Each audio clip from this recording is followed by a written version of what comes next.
ద్రోణుడు తేల్చిన పాఠం, యోగ్యతకున్న విలువ. ద్రోణుడు బహు విచక్షణతో కూడిన, వివేకవంతుడైన గురువు. తన కొడుకు అశ్వత్థామ పట్ల అతనికున్న ప్రేమ అమితమైనది.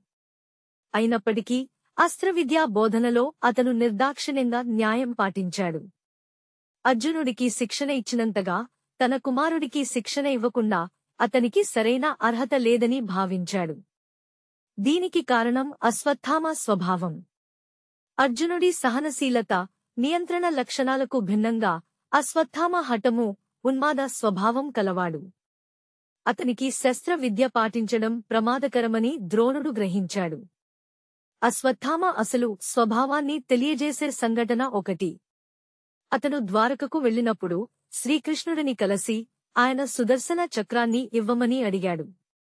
శ్రీకృష్ణుడు ఆశ్చర్యపోయినా సరే తీసుకోమన్నాడు.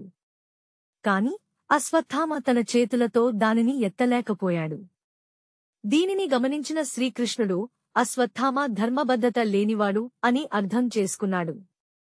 అతని అమాయకత్వం లేక, పరిపక్వత లేకతనికి ప్రమాదకర శక్తులు లభించడం ఎంతటి విపత్తుకు దారితీస్తుందో మహాభారతం వివరిస్తుంది. తండ్రి ఎంతగా వారించినా అశ్వత్థామ బలవంతంగా బ్రహ్మశిరోనామకాస్త్రాన్ని తనకు నేర్పించమని ఒత్తిడి తెచ్చాడు. కురుక్షేత్ర యుద్ధంలో కౌరవులు ఓడిపోయాక తపోబలం లేకపోయినా అతను ఆ భీకర అస్త్రాన్ని ప్రయోగించాడు. దాని ప్రభావంతో లోకం తల్లడిల్లింది. చివరికి వ్యాస మహర్షి, నారదుడు, శ్రీకృష్ణుడు తమ శక్తులతో ఆ విపత్తును నివారించారు. ఈ కథనం ద్వారా మనకు అర్థమయ్యే ముఖ్యమైన విషయం శక్తి, జ్ఞానం, సంపద వంటి విలువైన సాధనాలు నైతికత, బాధ్యత ఉన్నవారి చేతుల్లో ఉన్నప్పుడే ఉపయోగకరంగా ఉంటాయి. అవి నైతికత లేని వ్యక్తుల వద్దకు వెళితే విపత్తుగా మారతాయి. కాబట్టి ఈ యుగంలో సాంకేతిక ఆవిష్కరణలు, సంపద, అధికారాలు కూడా ఆయుధాలనే పరిగణించాలి.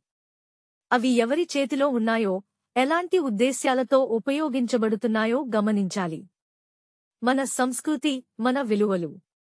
ఈ వీడియోను చూసినందుకు ధన్యవాదములు. ఈ వీడియో మీకు నచ్చినట్లయితే దయచేసి లైక్, షేర్ మరియు సబ్స్క్రైబ్ చేయండి.